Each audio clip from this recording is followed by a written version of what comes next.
Good morning, children. So today let us learn something about equivalent fractions.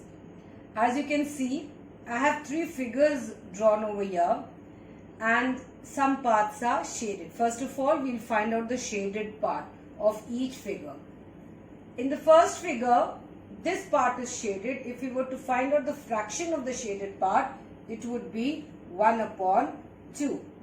Second figure, divided into 4 parts, shaded part is 2 upon 4. Third figure, divided into 8 equal parts, shaded parts are 4. Fraction 4 upon 8. Now, let us look very carefully now only at the shaded part.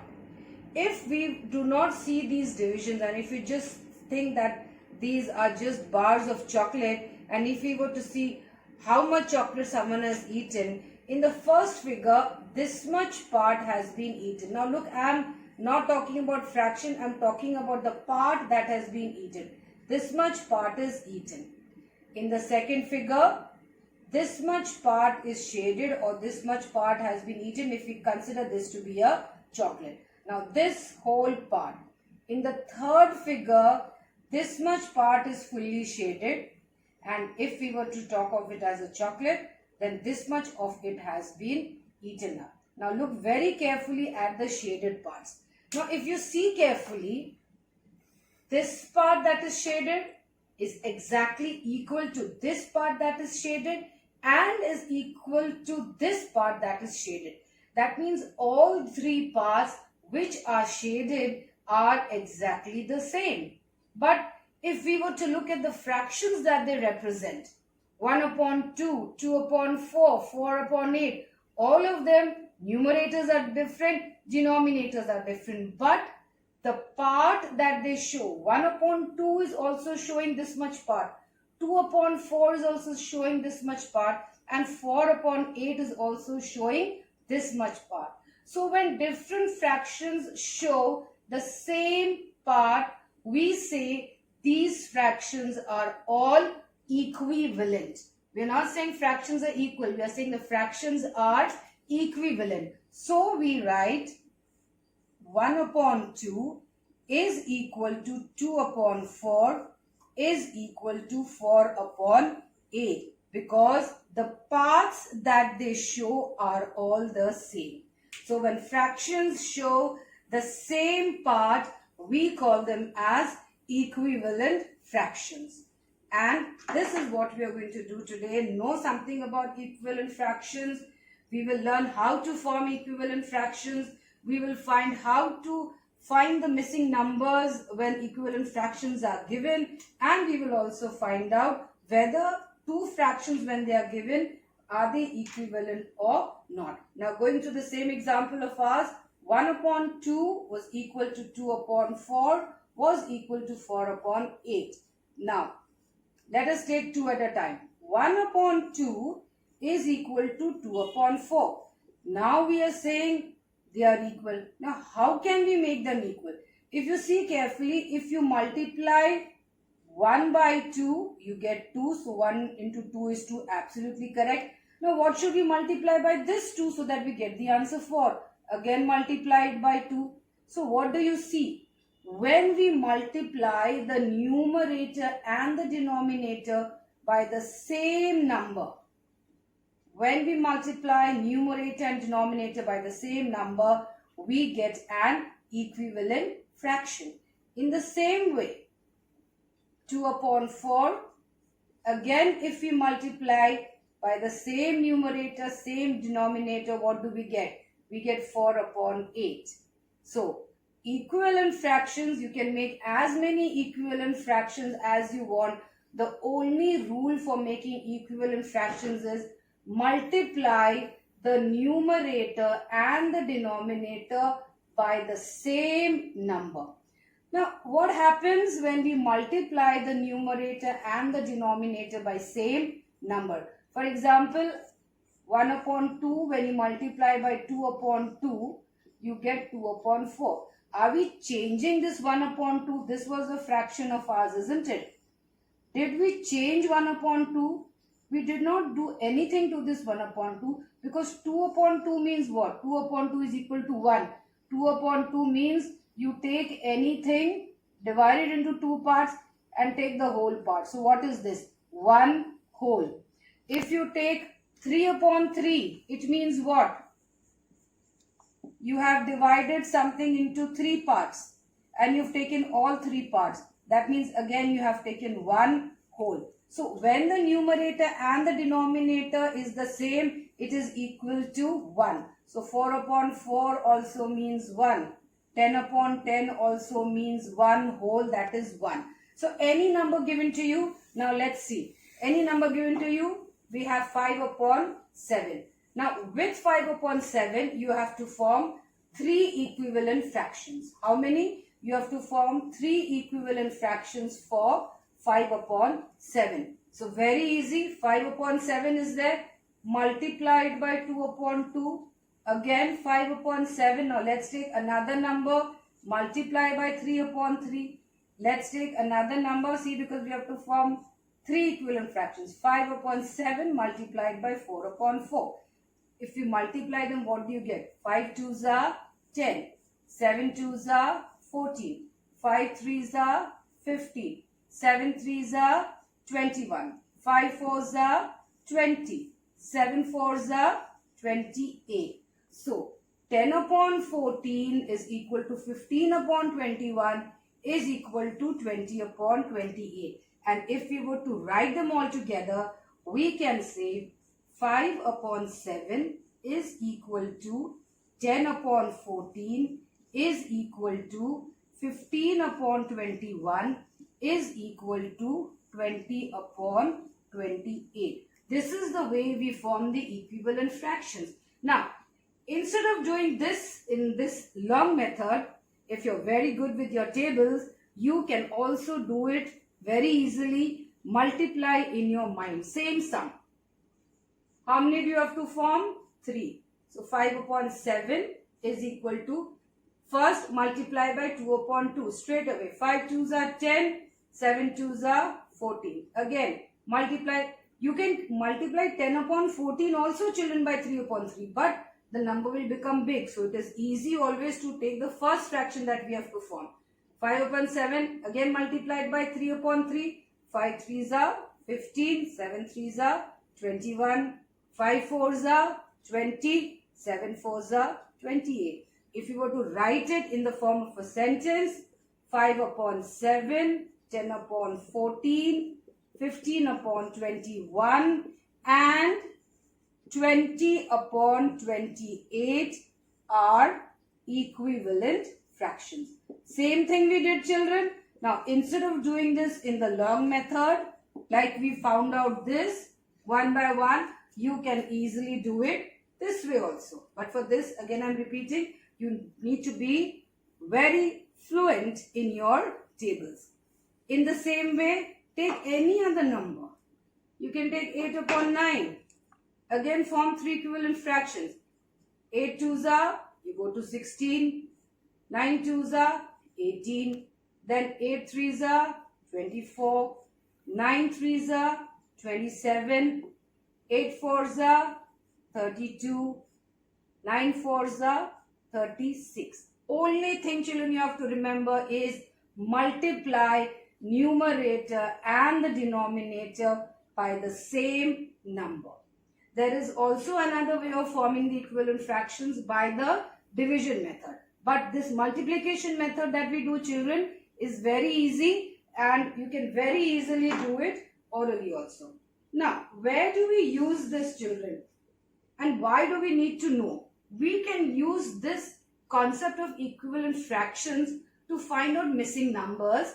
Suppose I have given you a sum as 2 upon 3 is equal to 6 upon the missing number. What is missing over here? The denominator is missing. But the equal to sign over here tells us that this fraction is equivalent to this fraction. And we know to form equivalent fractions, we multiply by the same number. Now let us see, first of all you have to see whether both the numerators are given to you or both the denominators are given to you. This denominator is not given. You have to find out. So what is given? 2 and 6. What should be multiplied by 2 to make it 6? You have to multiply 3. So what should be multiplied to the denominator also? Again multiply 3. So 2 3s are 6, 3 3s are 9. And this is the way you can find out the missing numerator or the missing denominator. Let us look at some other example that we have. Now, for example, again you have 2 upon 5. Keep some gap, children, between the equal to sign and the other fraction is equal to 4 upon, again, the missing number. Now, again, you can see what is given, both the numerators. So, what should be multiplied? You can put 1 with multiplication sign in the middle. 2, 2s are 4. If you are multiplying the numerator by 2, multiply the denominator also by 2. So, 5 2s are 10. And the missing denominator is 10. Now, for example, you have 3 upon 7 is equal to, keep gap, is equal to the missing number upon 21. Again, first of all, you have to see, children, both the numerators given? No. Both the denominators given? Yes. What should be multiplied to 7 to get 21? Put a common big multiplication sign. Multiply by 3. 7 3s are 21. So if you're multiplying the denominator by 7, multiply the numerator also. Sorry, if you're multiplying the denominator by 3, multiply the numerator also by 3. So 3 3s are 9. And you get 9 upon 20. If, for example, you have 12 upon 15 is equal to 4 upon the missing denominator. Now what to do? 12 you cannot multiply by any number to get 4, isn't it? Now listen very carefully. So when your fraction, you're moving from a bigger fraction to a smaller fraction, we can use the division method. I'll just show you how the division method is, and then I'll show you another shortcut multiplication method again. Now, what should we do? Divide.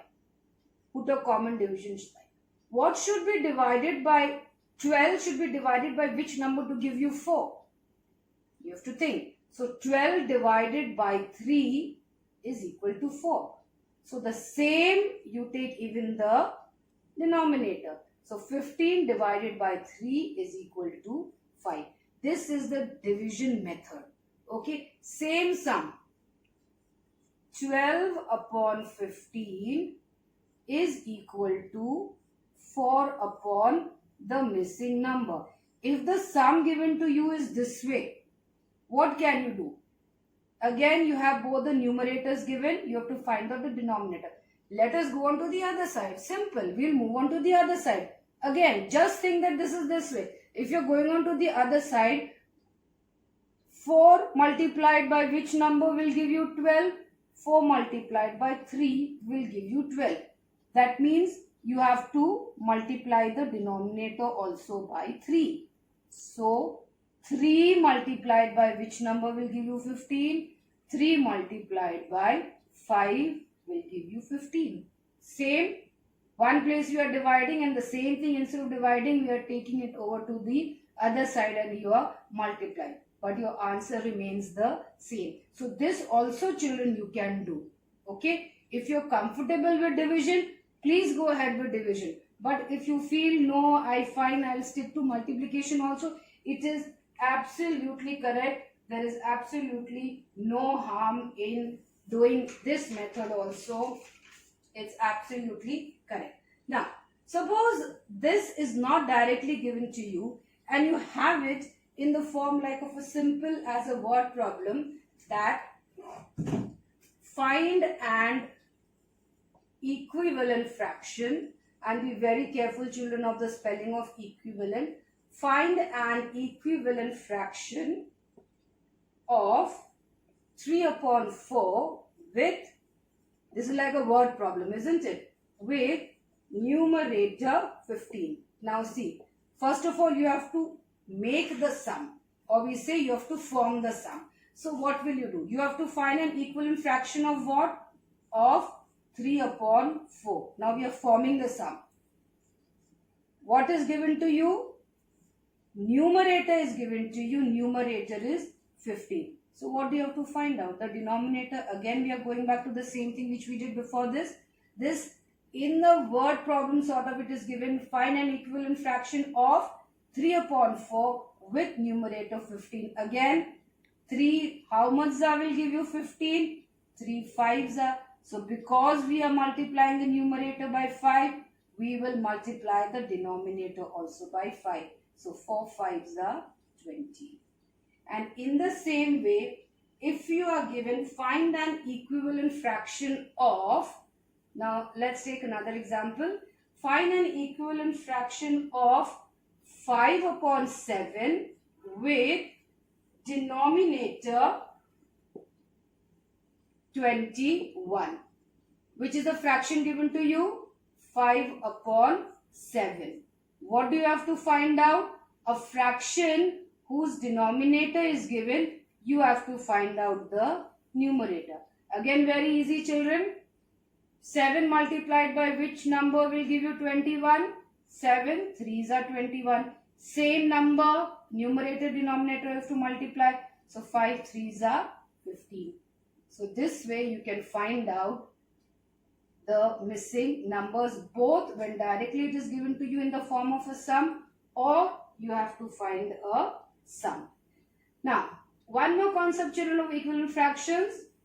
There are at least 4 concepts that we are covering up in this, and that is again to find out whether when 2 fractions are given to us, whether they are equivalent or not. For example, if I give you 2 fractions, 2 upon 5 and 4 upon 10.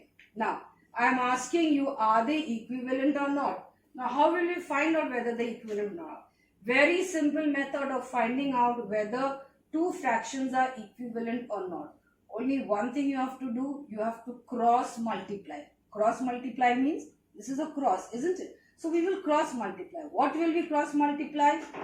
Numerator of the first and the denominator of the second. Multiply. 2 10s are, and write the answer in small on top, 20. Cross. A cross has to be completed, and over here 4 5s are 20. Product of 2 multiplied by 10, 20. Product of 4 multiplied by 5, 20. If the cross multiplication products are equal, 20 is equal to 20, your answer is 2 upon 5 and 4 upon 10 are equivalent fractions. Okay. Now, let us see another example. Now, in the other example, let's take 6 upon 9, 6 upon 9 and 10 upon 12. I'm asking you whether these 2 fractions are equivalent or not. What will you do? Cross multiply. 6 12s are 72. Write in small, just put it in a circle with your pencil. And then 10 9s are 90. Again, put it in a circle with your pencil. 72 and 90, are they equal? Are they equal? No. This is for not equal. They are not equal. So we can say 6 upon 9 and 10 upon 12 are not equivalent fractions. Okay. In the same way, you can keep on finding out. Now children, let us look another example where the numbers are a little big. Now what do we mean by numbers are big? Suppose it is 4 upon 9 and you are given another fraction 16 upon 35, and you have to find out whether they are equivalent or not. Now 4 multiplied by 35, you can multiply in the rough. 35 multiplied by 4. When you multiply, you will see your answer is 140. Now 16 9s are. If you know your tables of 9, it's very easy for you to find out. If not, children, This is the last resort that you can do. Do this. Although avoid it, you should know your table. 16 nines is 144. 140 is not equal to 144. So we can say 4 upon 9 and 16 upon 35 are not equivalent fractions. Okay, so this, children, was all about equivalent fractions. The concept, what are equivalent fractions, we did today, how to form equivalent fractions, how to find out the missing numbers when the fractions are equivalent, and to find out whether the two fractions given to us are equivalent or not. So children, this is all that is there for equivalent fractions today. We should stop over here. Okay? Have a good day.